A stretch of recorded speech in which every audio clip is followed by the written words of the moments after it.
Coach, up and down game for you guys today. It seems like there were some spurts that were really good, and then on the offensive end and defense, that seemed like some things. So what did you see? I don't think there was much wrong with the game. I mean, there's a couple turnovers. You're gonna make mistakes in the game. Game's a game of mistakes. I think the scoring chances were 16-6 after 2 periods. And you're down 3-2, and that's hockey some nights. Cooley was off a little tonight, and DiPietro was on quite a bit tonight. DiPietro probably made 6 special saves. Probably 4 or 5 of them in the first 2 periods when we could have had a pretty significant lead. And their chances went in the net tonight. So I love the way we played. I think it's been 5 games in a row. It's the best I've felt about our team all year. So we'll win a lot long term if we play like that. Without Cooley, you've had some secondary scoring tonight with Cedarus and Murray and then Weisbach at the end there. How will that add another element to you guys' offense? Yeah, we're going to score. We've scored for 4 straight years. We scored 4 years ago. We had a patchwork lineup in the COVID year with East Coast League players, and we've been a good offensive team. We're one of the top offensive teams. It's a little down here in the last 4 or 5 games, but sometimes you got to give your opponent's goaltenders like Hellberg. Deming last week against us was spectacular. Hellberg was even better. Greaves was really good on Wednesday, and DiPietro was excellent tonight. And we got to keep making the games harder on their goalies. I thought we had more traffic tonight, which is good to see. I think our D-core needs to shoot a little bit more still and reward our forwards for paying the price to get there. But this group will score with or without Kulik.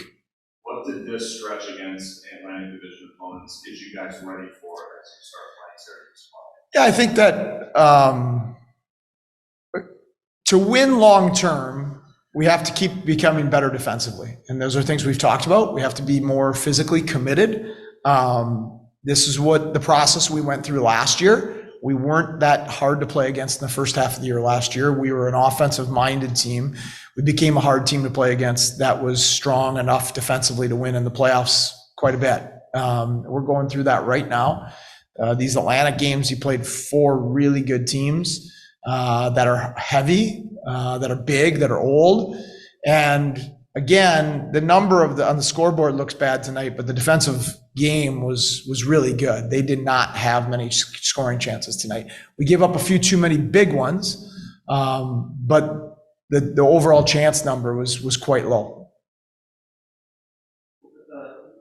Jacob played the second game. He really got some pretty good minutes. Just what kind of opportunity does he have here coming back to Rochester? Well, Bryce, as everybody knows, is just a first-class human and teammate. So you know what you're getting in terms of the quality of the person and teammate.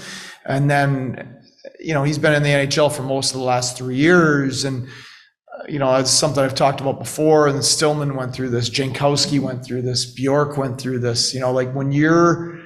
When you're in that 12-13 hole as a forward or the 6 to 8 hole as a D, all you're trying to do most nights is survive and try to live another day in the league.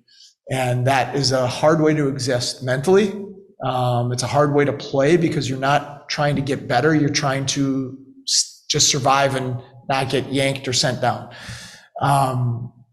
And this gives you the opportunity to play, to compete, to do what you love. You're reminded that you love the game. It's fun because it stops becoming fun when you're in that spot a little bit. And it allows you to also practice. There's not a lot of practice time in the NHL. And so a guy like Bryson is getting, skated with 2 or 3 extra guys after a morning skate. That's not how you get better. You get better by practicing like we do in the American League and by playing minutes and games. And that's what he'll get to do now. Knowing him seems like he's all he was excited about it because he knows for his career he needs to play.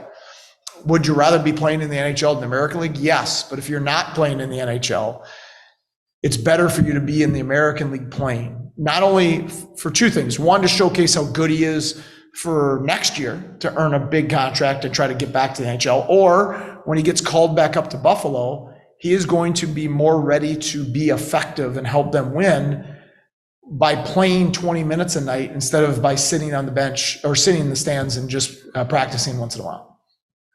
We had two guys back on Wednesday, three more tonight. Any chemistry concerns the last couple nights with that? I mean, it's the American League, so it feels like your lines and decor are changing constantly every game. No, I don't have much concerns. I think we practice in a manner that our players are intermixed with each other all the time. We do very little structured practice situations where you're just only going with your line. So our guys are comfortable playing with each other. So I'm not too concerned about that. But I would like to point out like Brendan Warren. I mean, that's how important he's become to our team. He scores the goal last night. He has the fight tonight. He's just came back from a broken jaw.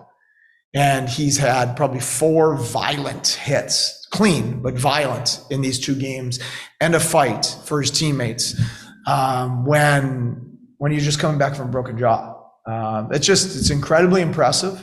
It's why we continue to re-sign him. It's why I do everything I can to keep him in our lineup. That's a real credit to who he's become as a player.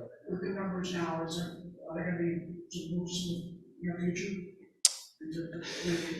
Well, I mean, right now there's a holiday freeze up top. We don't have that here, but you also are cognizant of that, around the holidays, treating your players the right way as human beings. But yeah, we're starting to get healthier, and obviously with Buffalo being healthier, there'll be some movement up there eventually as well.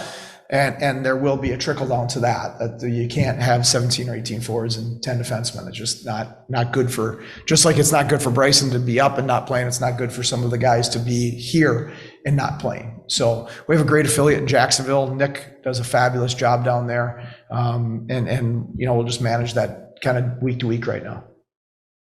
What do you like out of Russek's offensive involvement these last couple of games? I think Russek's last 5 games have been just elite. Some of the games have led to multiple points, and some it's just led to playing the right way. His commitment to being a winning hockey player in these last 5 games, on and off the puck, has just been really high.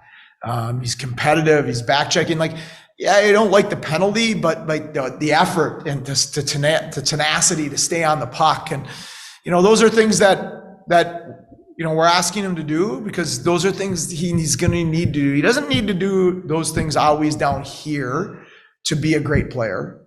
But he needs to do those things, number 1, to drive winning down here. And number 2, when he gets another opportunity in Buffalo, that's the style he needs to play to stay. He's going to be a bottom 6 secondary scorer. Those guys have to play with energy. They have to play with tenacity. And I think he's done that in spades over the last 5 games.